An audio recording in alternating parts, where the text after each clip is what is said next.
There's a moment in every pool's life when the joy of summer fun is interrupted by a small, brown, floating emergency. The water is sparkling, children are laughing, and suddenly, panic. A lifeguard blows the whistle. Everyone is ushered out of the pool, and somewhere, a manager is donning gloves with the resigned expression of someone who has read way too many CDC guidelines. This, dear reader, is what's known in the industry as a fecal incident. And while it may seem like a minor hiccup in your otherwise glorious pool day, it's actually the beginning of a chemical drama that puts the entire aquatic facility on lockdown. Fecal contamination in pools isn't just a gross inconvenience, it's a genuine public health concern.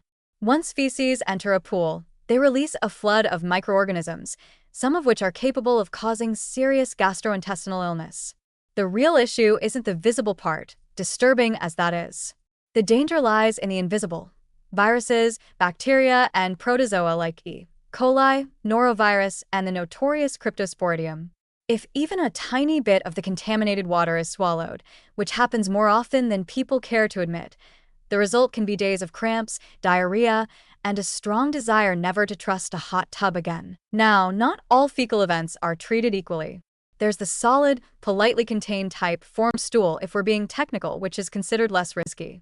In that case, the pool is usually closed for a short time.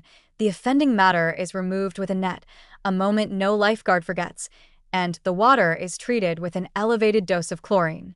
After about 30 minutes of chemical warfare and filter monitoring, the pool may reopen, with most swimmers blissfully unaware of how close they were to microscopic doom. But then there's the other kind.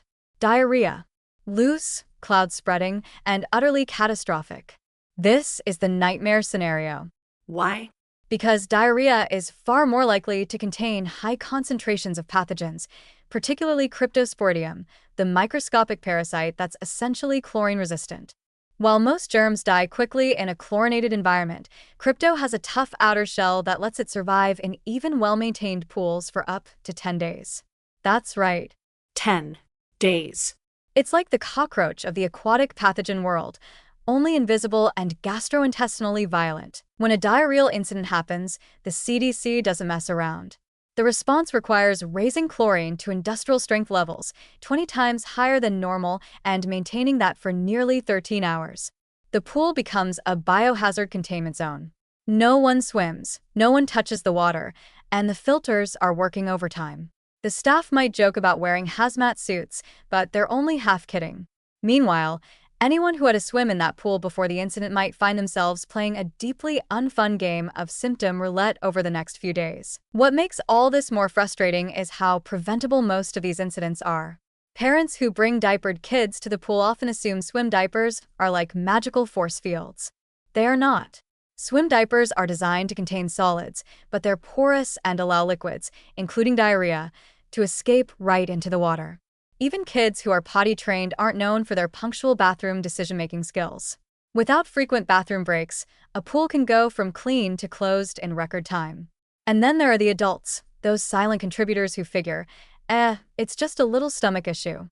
A little stomach issue is all it takes to create a chlorine apocalypse. The entire ecosystem of a public pool relies on one very fragile assumption, that everyone involved has a basic level of hygiene and decency.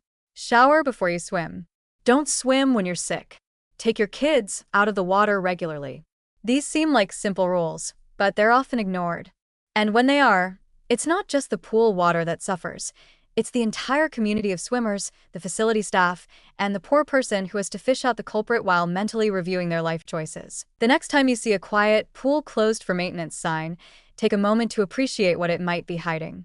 Behind that simple statement lies a battle against invisible enemies, a chemical ballet of chlorine and filtration, and the hope that the next guest will have the decency to handle their bathroom needs on land.